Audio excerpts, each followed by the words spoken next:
새벽에 이 부활절 새벽 예배를 맞이해서 나오신 모든 분들 정말 우리 주님께서 축복하시고 또 큰 은혜로 인도하시기를 간절히 소망합니다. 우리 한 번 더 옆에 분과 인사를 나눠보실까요? 주님이 부활하셨습니다. 한번 인사해 보시죠. 주님이 부활하셨습니다. 이 짧은 한 문장은 역사를 바꾸는 문장입니다. 예수님이 부활하지 않으셨다면 우리가 굳이 새벽에 나올 이유가 없습니다. 예수님이 부활하지 않으셨다면 인류 역사는 여전히 전쟁과 혐오와 분노와 적개심으로 가득 찬 채 세상은 온통 아수라장이 됐을 것입니다.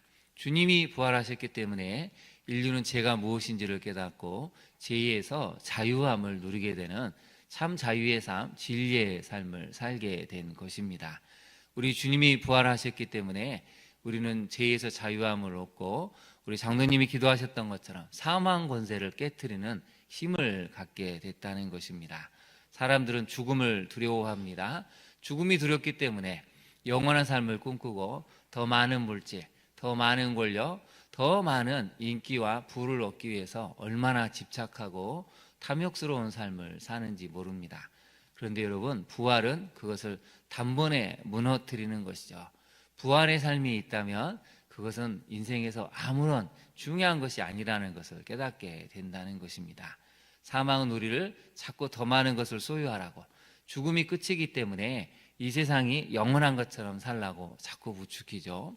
하나님 아닌 다른 것들이 하나님 자리를 차지할 수 있도록 자꾸 사람들을 유혹하고 결국 사망의 권세 아래로 다 끌어당기는 것을 볼 수가 있습니다.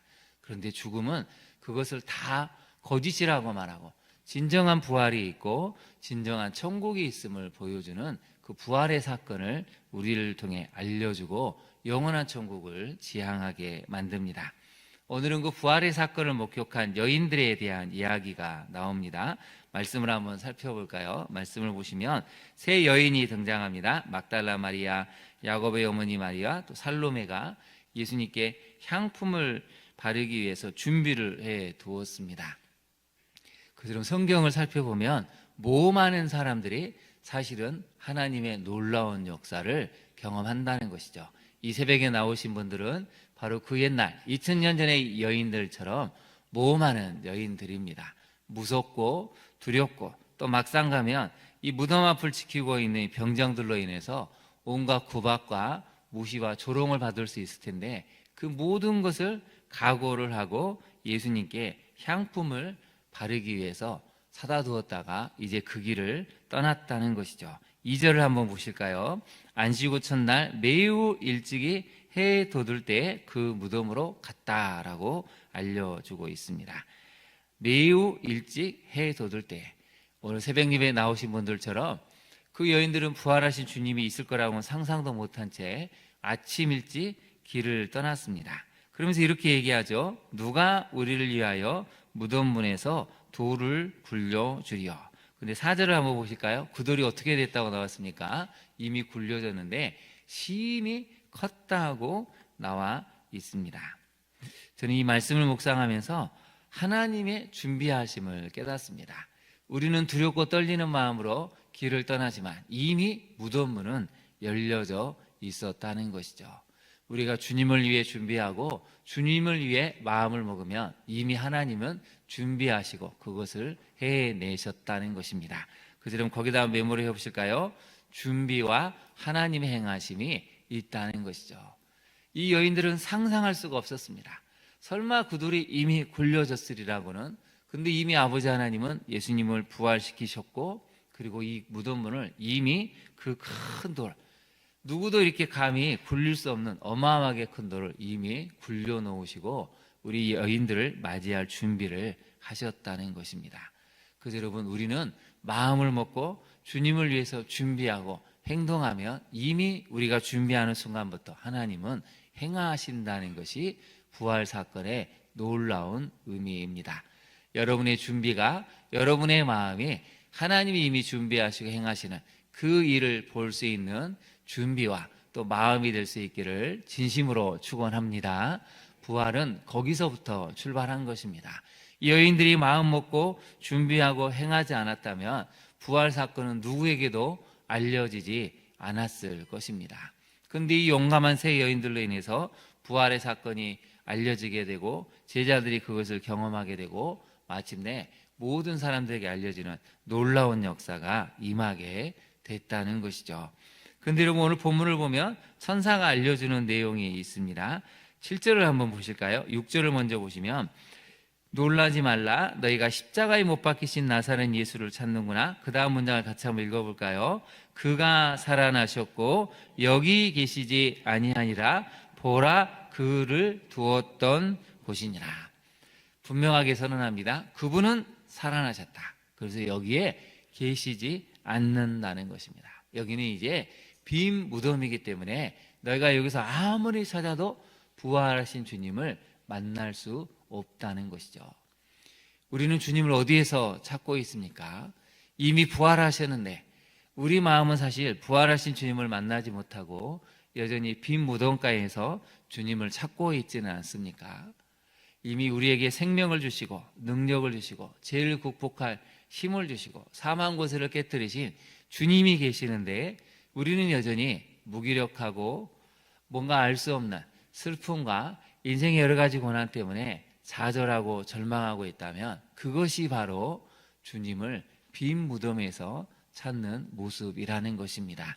여러분, 이화 속에서 말씀드렸지만 한 유명한 목사님이 한국에 와서 그 말씀을 하시지 않았다고 했습니까? 부활절을 하는데 너무 한국교회 성도님들이 얼굴이 어둡다는 것이죠. 그래서 이분이 그 얘기를 하셨다는 것입니다. 한국교회는 주님이 부활하시지 않고 여전히 무덤에 머무르셔서 얼굴이 무거운 것 같습니다. 여러분, 우리가 부활하신 주님을 만났다면 이제 십자가 고난에서 부활하신 주님을 만남으로 생기가 있고 생명력이 있고 정말 놀라운 이 파워를 가지고 살아야 합니다. 이 세상이 아무리 절망적이고 죄로 가득 찰지라도 부활하신 주님이 이미 우리와 함께 하시기 때문에 우리는 이 어두운 세상을 승리하며 찬송할 수 있고 바울과 실라처럼 옥문을 여는 역사를 만들 수가 있습니다. 이러한 부활의 주님을 만나는 우리가 될 수 있기를 바랍니다. 부활의 생명력이 우리와 함께 있어서 그 어디에서 무엇을 할지라도 능히 그 옥문을 열어낼 수 있는 힘을 갖는 영적인 권능을 갖는 우리 모두가 되는 것이 바로 부활하신 주님이 우리에게 주시고자 하는 놀라운 능력이라는 것이죠. 오늘 천사는 알려줍니다. 그분은 살아나셨다. 여기 계시지 않는다. 보라, 그를 두었던 곳을 보아라. 이렇게 말씀을 하시죠. 그리고 7절을 한번 보실까요? 7절을 보시면 가서 그의 제자들에게 이르라. 이렇게 하면 되는데 한 명이 더 묻습니다. 그의 제자들과 누구에게 이르라고요? 네. 그의 제자들에게는 베드로가 들어갑니까? 안 들어갑니까? 들어가는데 왜 베드로를 콕 집어서 얘기했을까요? 네. 베드로는 가슴 아픈 손가락이라는 것입니다. 그렇게 호언장담을 했는데 베드로만이 유일하게 차라리 도망을 갔으면 더 나았을 텐데 굳이 따라가 가지고 사람들 앞에서 나는 그 사람을 모른다고 3번씩 저주했습니다. 저주하고 맹세하고 부인까지 했습니다. 그러니 여러분, 거기에 있던 모든 사람들이 사실은 알고 있죠. 이 사람이 분명히 그 제자가 틀림없는데 저렇게 3번씩이나 조주하고 맹세하고 부인한 걸 보면 참 예수라는 사람은 너무 안 됐다라고 생각했을 것입니다. 얼마나 저렇게 형편없는 제자를 두었는지, 얼마나 이 제자가 스승을 저렇게까지 맹세하고 부인할 정도면 관계가 안 좋았는지 온갖 추측을 하지 않았겠습니까? 베드로에게는 회복이 필요하다는 것입니다.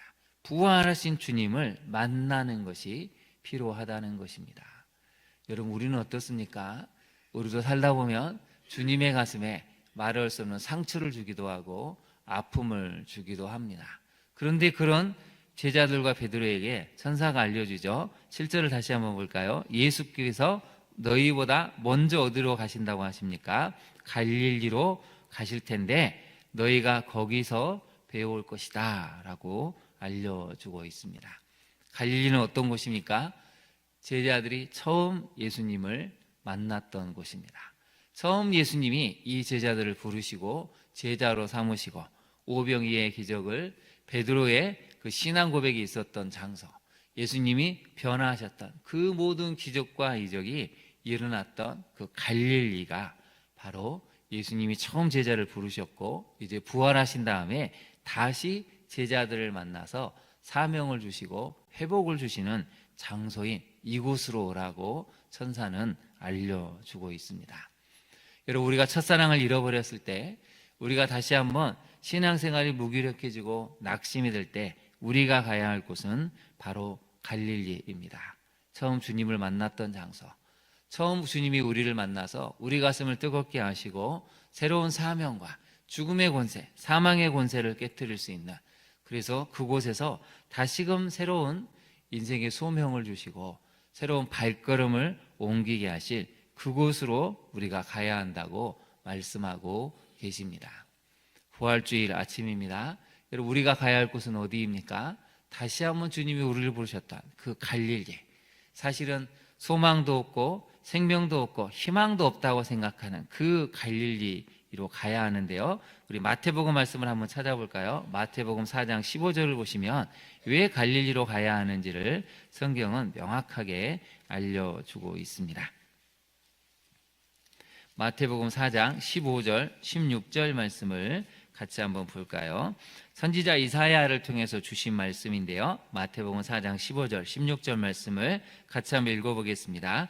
스불론 땅과 납달리 땅과 요단강 저편 해변길과 이방의 갈릴리여, 흑암에 앉은 백성이 큰 빛을 보았고 사망의 땅과 그늘에 앉은 자들에게 빛이 비치었도다. 아멘. 빛이라는 단어가 두 번 나오죠. 흑암에 앉은 백성, 너무 가난하고 너무 희망이 없고 너무 살기가 힘들었던 이 흑암에 앉은 백성들, 그저 원망과 불평과 한밖에 없는 이 백성들에게 예수님이 갈릴리에 오셔서 큰 빛을 비춰주셨다는 것이죠. 사망의 땅 그늘에 앉은 자들에게 빛을 비추셔서 새로운 생명의 빛, 진리의 빛, 구원의 빛을 비춰주셨다는 것입니다. 그래서 여러분, 우리가 가야 할 곳은 갈릴리라는 것이죠. 다시 거기서 시작해야 한다는 것입니다. 다시 절망과 어둠에 있던 사람들에게, 사망의 그늘에 앉은 사람들에게 빛을 비춰주고 부활의 영광을 보여주며 이 세상 사람들에게 진정으로 소망 되신 예수 그리스도를 선포하는 삶, 그게 바로 우리가 가야 할 갈릴리라는 곳입니다. 여러분, 이 땅이 갈릴리가 되어버렸습니다. 좌우로 나뉘고 계층으로 나뉘고 이념으로 나뉘고 온갖 증오와 미움만이 가득한 이 땅에 바로 우리가 가야 할 갈릴리입니다. 부활하신 주님을 만난 우리가 이 땅 갈릴리로 가서 다시 한번 빛을 비추어지고 이 세상 사람들을 예수 그리스도로 충만케 해서 화평과 화해의 역사를 만들어내는, 부활하신 주님을 만날 수 있는 우리 모두가 될 수 있기를 진심으로 축원합니다. 기도하겠습니다. 사랑의 하나님, 이 세 여인처럼 오늘 우리가 부활하신 주님을 만나기를 소망합니다. 부활하신 주님을 만남으로 우리의 삶이 다시 한번 희망을 얻게 하시고 절망과 좌절에 빠진 이 땅 어두운 백성들에게 빛을 비추어주게 하옵소서. 우리가 부활하신 주님을 만났기에 그 어떤 미움과 증오와 적개심도 예수 그리스도의 부활하심으로 말미암아 그것을, 그 감정들을 만났을 때 사랑의 감정으로 안아줄 수 있고, 어둠과 무지에 빠진 백성들에게 빛을 비추어줄 수 있고, 원수를 사랑할 수 있는 진정한 사랑의 용기로 그들의 마음을 예수 그리스도의 사랑으로 채워주고 용납할 수 있음을 깨닫습니다.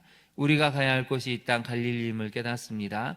분열과 혐오로 가득 찬 이 땅을 다시 한번 부활하신 주님을 만난 우리가 이 땅 백성들을 찾아가 그들의 마음을 사랑으로 녹이게 하시고 진리의 빛을 비춤으로 모두가 다 구원의 행렬에 동참할 수 있는 구원의 역사를 만들어가는 우리 모두가 되게 하옵소서. 예수님 이름으로 기도합니다. 아멘.